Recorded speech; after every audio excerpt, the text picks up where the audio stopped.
All right. Hey, Uh, good evening, and we are back and reloaded with positivity and love. You know what I mean? The yes. Show Some Love show. Thank you for joining us. 7 p.m. Wednesdays for this particular season. It's myself, Brother Medina, and my man, Brother E, over Yes. here.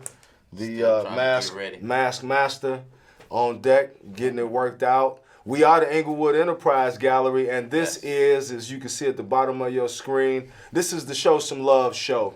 The Yes. Inglewood Enterprise Gallery, we've been known in many different forms and places and spaces throughout the community as the Shy Rise show, Chirac, you that's know, what Shy we yeah. Rise, not Used to be Chirac, the Inglewood Enterprise Gallery show, and of course the Show Some Love show, where we like to take the time to promote positivity. We like to see how we can creatively address some of the problems and things that may permeate our community and how we can come up with creative solutions and show some love to people, places, and things that keep making it happen, bringing positivity to the community. Positivity, creativity, love, organization, that's important as well. You know, big up to the graduating class of 2022. You know, I went to a graduation earlier, and it's always a blessing to see our young people that's up and coming because they get so much bad press and so much bad marketing as the youth of Chicago,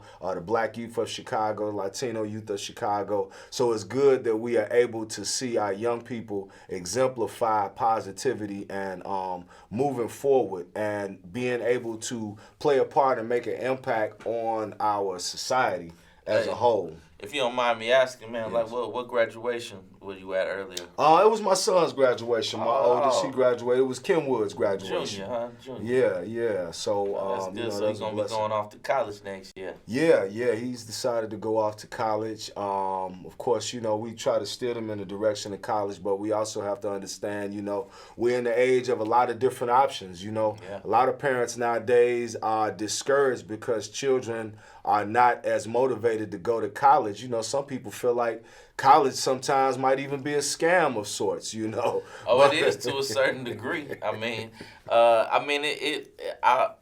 college educated. I got a bachelor's and master's, and I can say that over the years, it has gotten my foot in the door. As far as getting interviews, as far as you know, just progressing. It does get your foot in the door. I wish I could go back, and back to when I was originally going to college, because I probably would have signed up for something else. Because a lot of the stuff I went to school for, I probably could have learned on my own, and true. probably made almost just as much money. But yeah, like you said though, college, sometimes it ain't for everybody. It's a lot of hustles and a lot of things out there that you get that these young folks can get attached to and gravitate to that somehow bring them some money. Brothers getting, sisters getting paid off YouTube these days. Yeah. Well, you know, it's pros and cons to everything. Like I was telling somebody earlier today, we in a different era. You know, Yeah.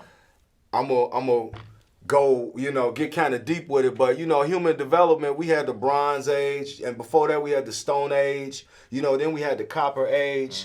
Right now we in the Information Age. Information So in age. all of them previous ages, you know, the system of work was involved in doing things with your hand, you know, and having to come up under people, skilled craftspeople who were tradespeople in what they did. You know, now we're in the information age, and it's all about information. Information moves in milliseconds when it used to Yeah. take weeks and days for one Yeah. person to get information across to the other part of the world. Yeah. So definitely we have access to information, but we also have to remember there are other things that college teaches us, you know, because I went to college, and after I got out of college, I actually went and got a trade education. Yeah. You know, so I spent 4 5 years or more maybe in college, and then I spent another 5 years getting a trade education, and I was able to compare the value of both educations, you Yeah. know, I've been and able to do I that too. have the utmost respect for the blue collar education.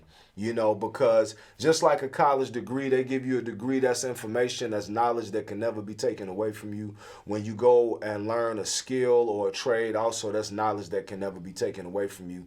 And as long as you have the knowledge to do things with your hands, you know, and to build and to create, then if you have the right mindset, you should never be without a job, you know. But another thing is that, you know, college, just a couple things in life, the way the system is designed for us, that you get into and it's designed for you to virtually pay for until you die. You know, there are very few people who actually pay off their college education. So that just piggybacking off of that, that's what when you mentioned earlier the scam, you know, that's pretty much the scam of college. You know, that the going to college and learning and the networking that you take you know, from college and all that, that's all good because you meet a lot of people. I used to tell, you know, my son sometimes, you know, when you go to college, because he wanted to do music, it was like, man, you go to college, you might meet the next Puffy, you know, you might meet the next super producer or super executive, and soon as they get their foot in the door, they gonna bring you right in, and that's really what college is for networking.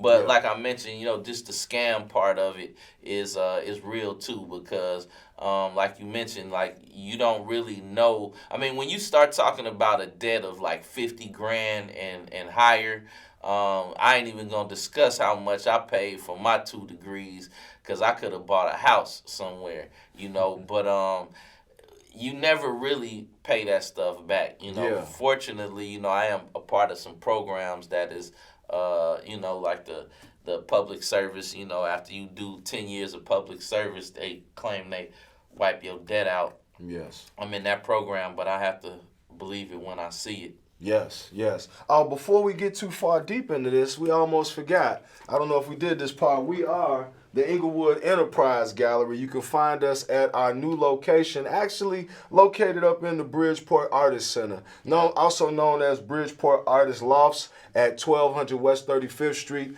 aka 35th and Racine. You can catch us at if you want to email us, you can email us at enterprisegallery@gmail.com. That's enterprisegallery@gmail.com. All right, we back in effect. So so man, you know, whether you choose college, whether you choose to get yourself an internet degree, or whether you choose to be a blue collar worker, you know, choose something, because nowadays when we say education doesn't have to mean a structured education. It can mean an unstructured education.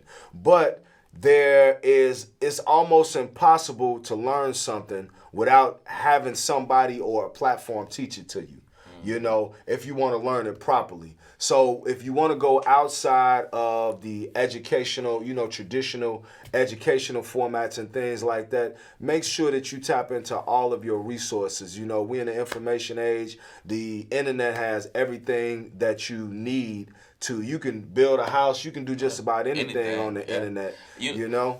Let me piggyback off of that, you know, because you bring up a good point as far as skills and like trades. I think that's one thing that a lot of the schools nowadays are lacking. Because I don't know about how, you know, I went to school in California and stuff, and I'm sure they had it out here, but, you know, we from an older generation. But when we was in school, when I was in middle school, we had stuff like wood shop. We had metal, shop. You had auto shop where they teach you all about the cars. And that's just a lot of things. You know, I've worked at lots of high schools and middle schools, and that's just something. I've only been to one high school out here, and I believe it was Bowen. One time I did some programming up there, and they had like a woodworking program, which I was very surprised, because I think those are some of the skills, you know, that woodworking class could lead to carpentry, could lead to so many other things. That, like you said, you know, working with your hands and having the know-how to do I'm gonna run this by you, bro, because as you saying this, you know, I kind of understand why we don't have access to that. You know, so just follow me for a minute. Because we're talking about, you know, since that time when we was in school and when our parents were in school, when trade programs were very big, we have been through systems of corporate downsizing, layoffs in the 80s and the 90s. Hundreds of thousands of people have been replaced with robots. Robots, yeah. So when you want to replace people with robots, you start very small by neglecting the information and the education that's needed, so that when the people grow up, let's say, our children, they don't have all of these work with your hand skills because their generations have been replaced with robots that's doing these cars, like mechanic shop. They got different types of 3D printers and all other types of things that make fabrication easier. Automated fabrication, all that other stuff. This is why trade has been replaced with coding. Trade has been replaced with coding. Speaking of coding, there's a big thing going on, and I just want to mention it because it's a special promotion with Amazon and workforce development. And we got some people in the community that are actually looking for people over the age of 18 that are interested in careers in web security, cyber security, and the Amazon AWS program. So as a matter of fact, reach out to us on Instagram, reach out to us at our email. I'm gonna pop it up right quick once again because we're approaching the summertime. We talking about graduating classes. We talking about young people looking for options. We saw our young people downtown wreaking havoc and whatnot, but we also must talk about some of the alternatives. You have people engaged in workforce development. In One Summer Chicago, we have trade programs. We have programs that are teaching young people solar power, solar installation. Then you got the Inglewood Enterprise Gallery. We deal with simple things like art and neighborhood beautification. I mean, but that's also too important, art. Because we always, in school, we always hear about STEM, but we all about STEAM. Yes. So, you know what I mean? We add that A in there for that A for the art. Yes. So, STEM is always good, because that's the wave of the future, learning the science and technology, the coding and all that. But STEAM, I feel, is even more important because it has STEM in it, but you also add another element to it where we have a lot of artistic, just children in general, they're in a creative state of mind, and they need to be able to express that through art, whether it be sewing, painting, whatever art that they gravitate to. It's very important because you can't always even though this new generation, they all on the phone and they using their thumbs and fingers and pushing buttons, but you also have to be creative and unleash those creative juices. And I believe that's what STEM is why it's very powerful. Yes, STEM and STEAM. I mean, I'm sorry, STEAM. All of it. Because art is the seed of innovation. Everything begins in the mind's eye. Really, some call it your third eye. It's really your first eye. But everything begins in that mind's eye, and that's where all innovation comes from. That creative, instinctual place in our mind. If you don't mind, brother, can you pull up some of your pieces? I'm always impressed by Brother Medina's art. You ain't gotta ask me twice, brother.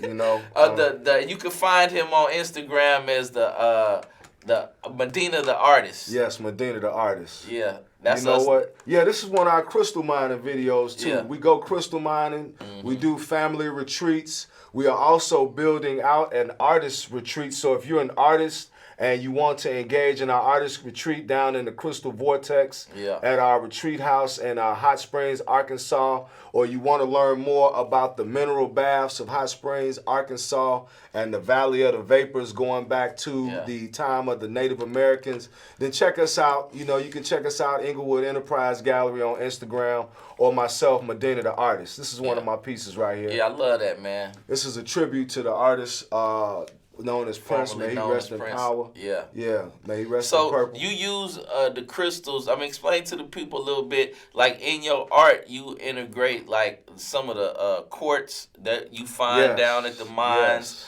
I mean, where does that inspiration come from? You know, I was attracted to the crystal vortex. Yes. You know, it drew me down there. You know the story. We was down there traveling through Arkansas, Yeah. and the crystals called me. Yeah. You know, and they have been a part of my life ever since, as you can see. Yeah. You know, I feel good anyways, but I like to put some crystals on sometime, and they make me feel good. Sometimes I put them on when I'm feeling creative, or I want to attract positive things to me. As a matter of fact, I'm glad you asked that, because this is one of my other latest innovations, the movement of a million crystals. Yes. The movement of a million crystals. And that Friday is coming up. Ain't you doing that, every third Friday or something? You know what? I got to see if we're going to do the crystal paint party this third Friday. I got to double check, because I'm actually coordinating a crystal mining excursion. Okay. So once again, any of you all that would like to get more information about crystal mining and what's to it, and the family programs and the creative programs that we have going on, feel free to reach out. But also, you know, I'm gonna bring it back to the art since you mentioned it. And you know, I like to put in my art not just creativity, but I like powerful imagery. Yeah. I like powerful minerals. This right here is known as Metatron's cube. Yes. You know, and Metatron's cube is right along the lines of the tree of life and the seed of life, and maybe the lotus of life, and you know, all of these geometric shapes. Yeah, it reminds me a little bit of fractals.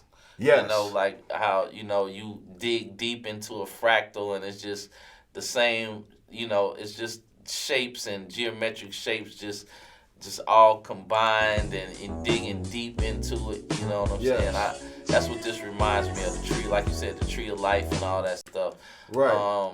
Yeah, I mean that's pretty amazing, man. And then you also too, like in some of your art pieces, don't they like glow in the dark? And yeah, some of them do glow in the dark. Some of them do glow in the dark. I actually have a whole series of glow in the dark pieces that I'm gonna unleash in 2023. I don't think that the world is ready for them yet. But by 2023, I think the world will be ready, and I'm going to be ready to share them. But on another note, going back to what inspires my work, you know, this whole season, we've been dealing with frequencies and vibrations. Yes. You know, we've been dealing with the power of frequencies and vibrations in our music and how they are used to cast spells over certain groups of people whose feeble mind might not be strong enough to repel negative imagery that's put into their media formats and their media platforms. We also talked about the power of different types of instruments. We talked about the vibration of the different crystals. We talked about the vibration and the frequencies of the colors and different lights.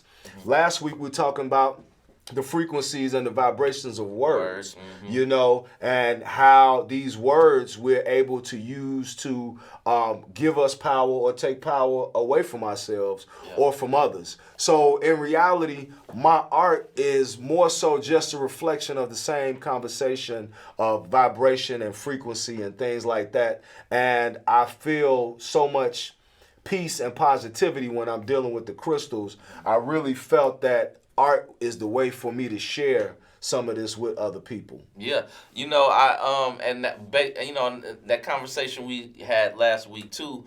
I was mentioning something about water and how water has memory.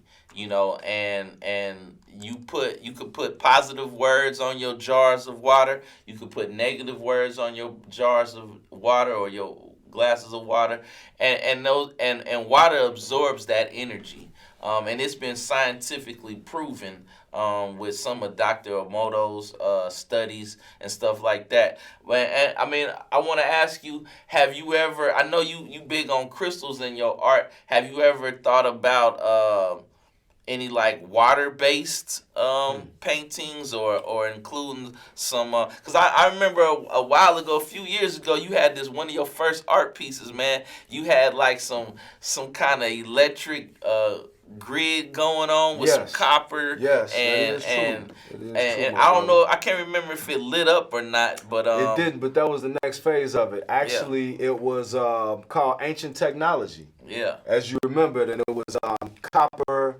and a motherboard, you Yeah, know, and some motherboard. other crystals and Yeah. things like that. And it was really showing the convergence of the copper and the crystals, which are the oldest forms of technology that we know of, and actually the basis of the newest technology that we have dealing with computers and programming and all of that. Yeah. But yeah, it's oh, the water. That was Yeah. your question. Well, I was just, you know, I was it's just funny curious because if you ever thought about, in some kind of way involving water in your I, pieces. I am. You know, I want to. I'm gonna say work my way up to that level because I have some ideas, but the way my creativity works, you know, I have some ideas that's like the seed planted. As I think about it more, then I have to start creating little samples and workups Yeah, and yeah, mock-ups yeah. and whatnot. Some little But I test would like runs. to get to that since really plumbing and fluid mechanics is my background. that's your You know, so it would be only right that I connect art and hydrofluid mechanics, you know, and that whole science. Because I mean, we've had this discussion before, but also too, and when I start getting into some more of my art pieces, I want to include like magnetism. Yes. I've always been just mesmerized by levitation, magnetic levitation. As you may know, you could have a copper wire, a coil, and run a magnet next to it, and it creates a electrical current. And I've always wanted to some kind of way turn that into some art. Maybe with a few LED lights. Yes. Maybe something where it's interactive, where you have like a piece. And you may have some mags. I'm just throwing this out there, but the observer can actually interact with the piece and maybe move a magnet or something, and then something might light up, or Yes. or it might turn into a 3D image or something like that. That's lit. I think interactive art is something that we should probably look into as well. That's the future because as technology and everything continues to converge, just like the immersive series that they have, we're talking about with the Van Gogh. Yeah, with the Van Gogh, where you are able to walk into a room and the room itself is art, and then you walk into the art and become the art. These are the types of experiences that people are looking for. Also in line with what we did in Hot Springs. I hate to keep harping on that, but the crystal mining, it takes having crystal art beyond just the art, and it immerses people in this natural magnetic experience dealing with the crystals as well as the sweat lodge. And when we did the sweat lodge down there for the new moon. But another thing is that you mentioned that I wanted to touch on because our time is almost up. The water having memory. And I don't have them I can't get them on the line right now, but the brother who facilitated the sweat lodge, Baba Kwame Sunhorse, actually has a very provocative presentation on the memory of water. Yes. And what he was talking about is, and I'm paraphrasing because, I'm not the elder myself, but the water that is melting from the glaciers has memory. And it's unlocking information that is being diffused into the atmosphere and the earth and things like that. Just like we were talking about the other day, electricity.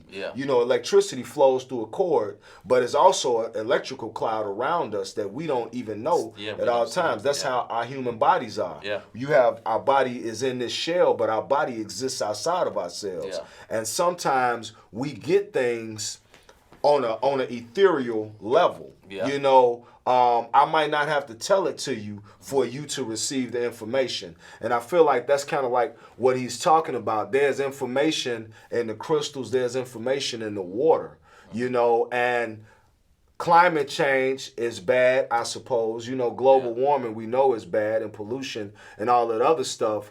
But the glaciers melting, because we still coming out of the ice age, putting fresh water back into the water supply, which we know we having water shortages, and information coming from that water, you know, being diffused into the people, and us having access to ancient information, you know, in different ways. Well, yeah, I mean, I totally agree, and I mean, just as far as the global warming thing, you know, I think that the Earth it's a living thing, you know, and just like we get older and we go through chemical changes, the Earth is also gonna do the same, and I think that the Earth over time it could take 10, 20, 100 million years, who knows, but the Earth is always going to be changing. But I think man, unfortunately, I believe in some cases we are speeding up the process. You know, just through greenhouse gases, the CO2s, all the stuff that they talk about that we release, and it probably is speeding up the process. I mean, and we extracting, you know, natural things up out of the earth, the fossil fuels and all that stuff, which is gonna somehow affect you know, the Earth's climate and the way the Earth moves and operates. It's just I kind of feel like we say Mother Earth. I mean, we're creations of the Earth. We are of stardust. We are of everything here on the Earth. I mean, and we naturally should be taken care of because it's part of us. Yes. But unfortunately, because of capitalism and, you know, some of these powers that be, you know, they just want to basically rape the earth and change its form and its structure. Yes. And it would seem like we should, you know, as a human race or as human beings, we would want to preserve this one little ball that we have in space.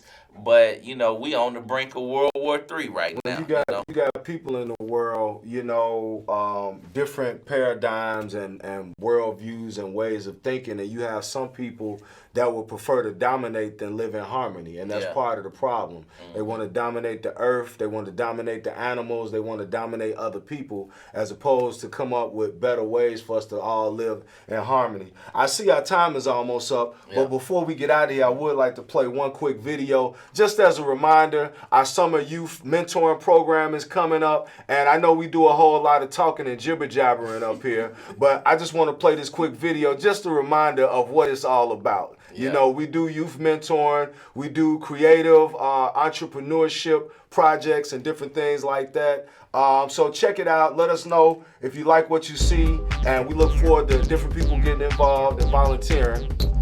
Okay, yes, video right there. Inglewood Enterprise Gallery. Yes, indeed. You can catch us at our new location, 1200 West 35th Street. Third Fridays, Bridgeport Art Center.